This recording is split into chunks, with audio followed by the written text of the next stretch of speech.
اعوذ باللہ من الشیطان الرجیم بسم اللہ الرحمن الرحیم وَكَأَيٍّ مِّنْ آيَةٍ فِي السَّمَاوَاتِ وَالْأَرْضِ يَمُرُّونَ عَلَيْهَا وَهُمْ عَنْهَا مُعْرِضُونَ وَمَا يُؤْمِنُ أَكْثَرُهُم بِاللَّهِ إِلَّا وَهُم مُّشْرِكُونَ أَفَأَمِنُوا أَن تَأْتِيَهُمْ غَاشِيَةٌ مِّنْ عَذَابِ اللَّهِ أَوْ تَأْتِيَهُمُ السَّاعَةُ بَغْتَةً وَهُمْ لَا يَشْعُرُونَ۔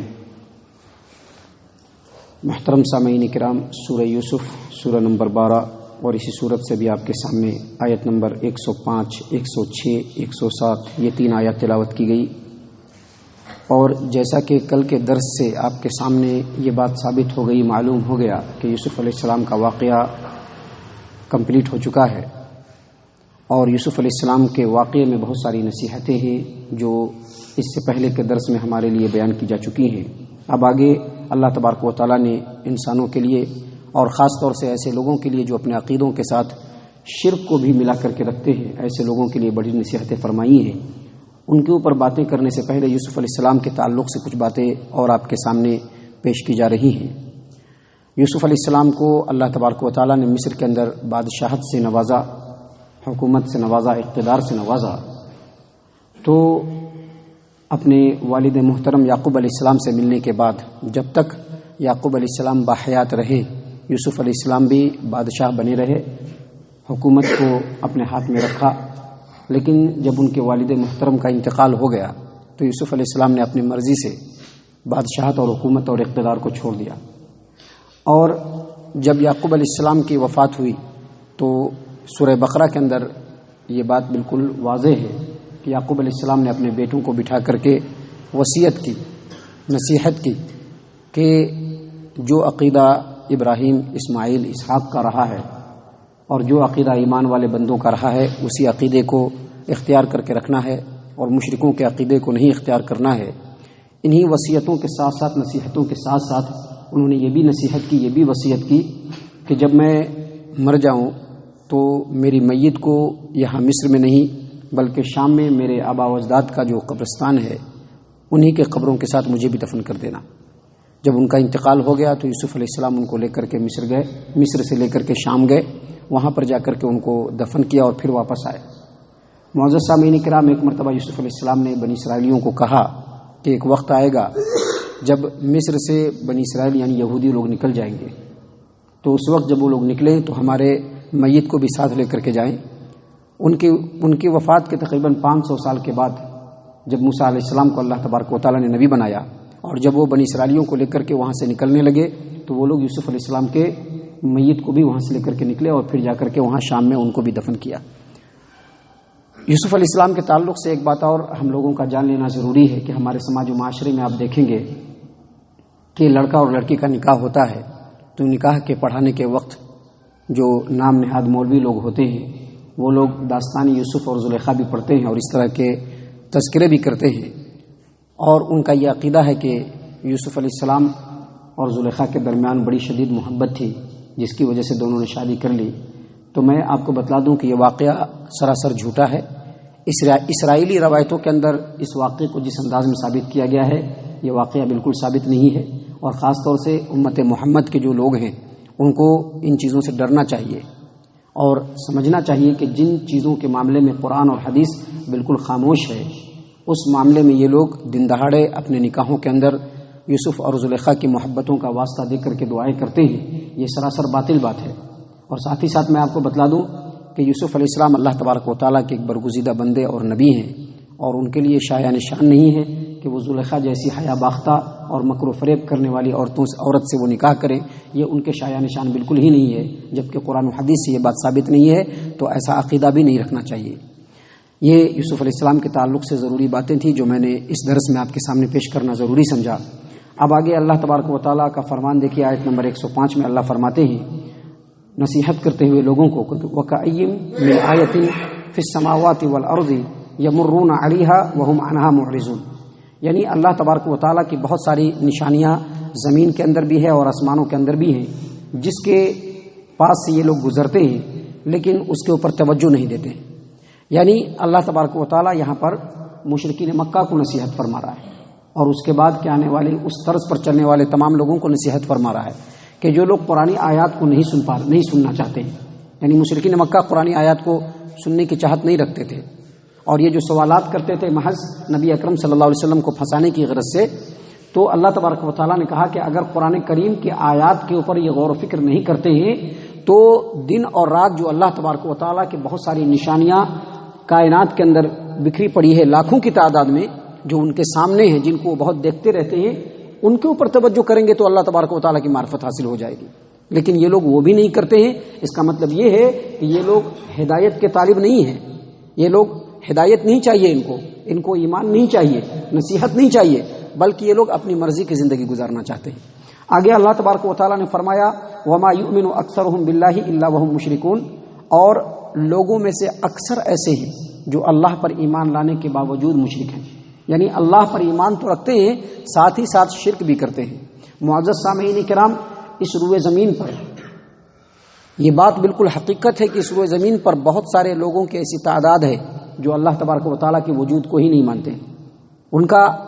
یقین ہے کہ وہ اللہ کے وجود کو نہیں مانتے ہیں،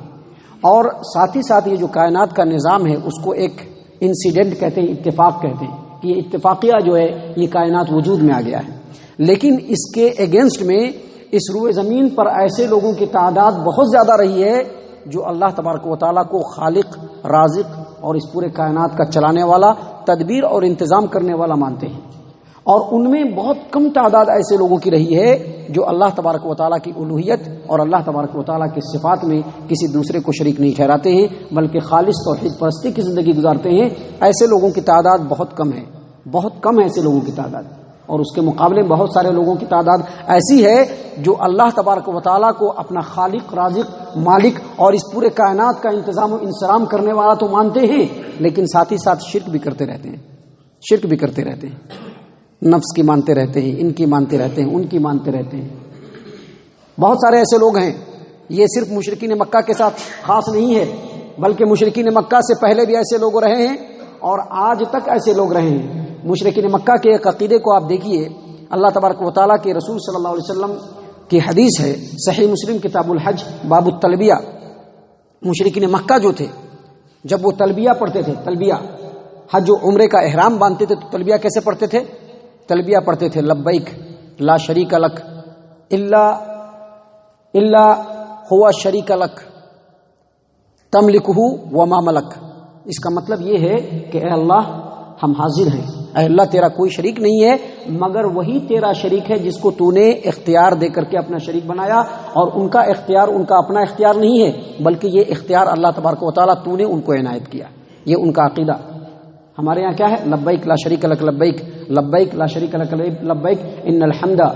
والنعمت لک والملک، یعنی تمام کی تمام اختیارات جو ہے وہ اللہ کے لیے ہے اور اللہ کے ساتھ کوئی شریک نہیں ہے۔ لیکن ان کے تلبیے کے اندر جو عقیدہ تھا وہ کیا کہ اے اللہ تیرا تو کوئی شریک نہیں ہے، لیکن جن کو تو نے اختیار بخشا ہے وہ تیرا شریک ضرور ہے، اور وہ خود اختیار نہیں رکھتے ہیں بلکہ اختیار تو نے ان کو دیا ہے۔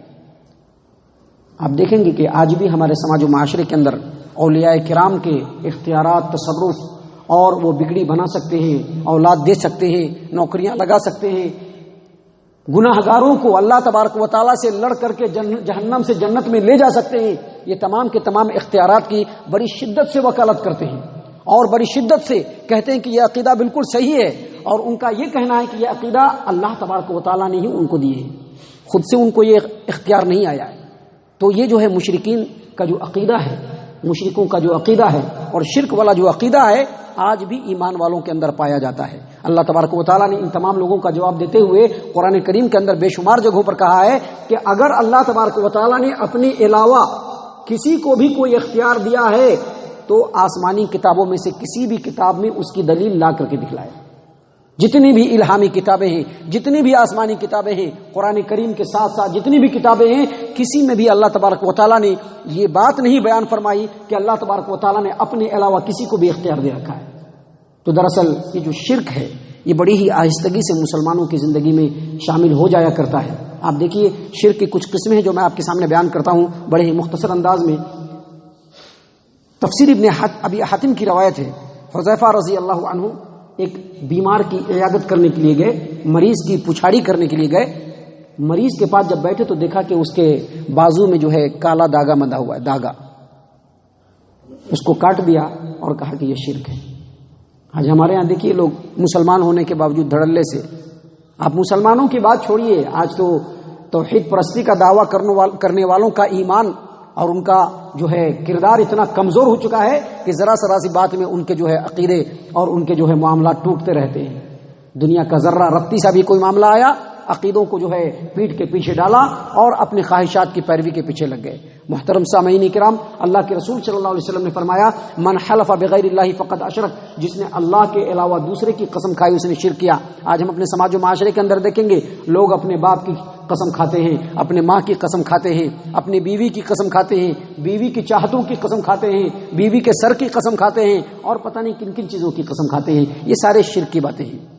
تو یہ جو شرکیہ اعمال ہیں ہمارے سماج و معاشرے کے اندر بڑی آسانی سے آ چکا ہے اور ہم اس کے اوپر توجہ نہیں دیتے ہیں۔ بہت سارے لوگ اس کو جانتے نہیں ہیں، تو ایسے لوگوں کو جنوانا چاہیے۔ جاننے کے بعد بھی اگر ایسا کرتے ہیں تو ایسے لوگ یقینی طور پر مشرک ہیں، اور ایسے مشرکوں کے ساتھ ہمارا معاملہ ویسا ہی ہونا چاہیے جیسا ایمان والوں کا معاملہ اللہ کے رسول صلی اللہ علیہ وسلم کے زمانے میں مشرکوں کے ساتھ تھا۔ محترم سامعین کرام، اللہ تبارک و تعالیٰ نے اسی بات کو یہاں پر بیان کرتے ہوئے کہا، وَمَا يُؤْمِنُ أَكْثَرُهُم بِاللَّهِ إِلَّا وَهُم مُشْرِكُونَ۔ بہت سارے لوگ اللہ پر ایمان تو لاتے ہیں لیکن ساتھ ہی ساتھ وہ شرک بھی کرتے ہیں۔ اللہ ان تمام لوگوں کو مخاطب کرتے ہوئے، تمام انسانوں کو مخاطب کرتے ہوئے کہتا ہے، أَفَأَمِنُوا أَن تَأْتِيَهُمْ غَاشِيَةٌ مِّنْ عَذَابِ اللَّهِ أَوْ تَأْتِيَهُمُ السَّاعَةُ بَغْتَةً وَهُمْ لَا يَشْعُرُونَ۔ کیا یہ لوگ اس بات سے نڈر ہو گئے ہیں، بے خوف ہو گئے ہیں کہ اللہ تبارک و تعالیٰ کی طرف سے عذاب آئے اور ان کو ڈھانپ لے، یا قیامت کا دن اچانک آ جائے اور ان کو شعور بھی نہیں ہو؟ یعنی اللہ یہ بتلانا چاہ رہا ہے کہ ممکن ہے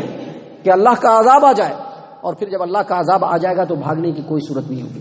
یا ممکن ہے کہ ابھی دوسرا لمحہ بھی نہ گزرے، اللہ تبارک و تعالیٰ اچانک قیامت قائم کر دے، پھر اس کے بعد کچھ بھی کرنے کی جو ہے صلاحیت اور سکت نہیں رہے گی۔ لہذا وقت سے پہلے سانس رہتے ہوئے اپنی زندگی کو سنبھال لیجئے، سانس رہتے ہوئے اپنے کردار کو سنبھال لیجئے، سانس رہتے ہوئے اپنی سوچوں کو پاک کر لیجئے۔ اگر ایسا نہیں کیجئے گا تو دنیا میں تو کوئی آپ کا کچھ نہیں کر سکتا ہے، لیکن آخرت میں آپ کچھ نہیں کر سکتے۔ دنیا میں تو آپ کا کوئی کچھ نہیں کر سکتا، لیکن آخرت میں آپ اپنے لیے بھی کچھ نہیں کر سکتے ہیں۔ یہ چیز یاد رکھیے۔ اللہ تبارک و تعالی ہم تمام کو ان باتوں کے اوپر غور و فکر اور تدبر کرنے کی توفیق عنایت فرمائے، ہم تمام کو صحیح معنوں میں مومن اور مسلمان بنائے، جنت الفردوس میں جگہ عطا فرمائے۔ اے اللہ ہم تمام کو جہنم سے پناہ دے، اے رب العالمین ہم تمام کو جہنم سے پناہ دے، اے مالک الملک ہم تمام کو جہنم سے پناہ دے، آمین یا رب العالمین۔ وما علینا الا البلاغ المبین۔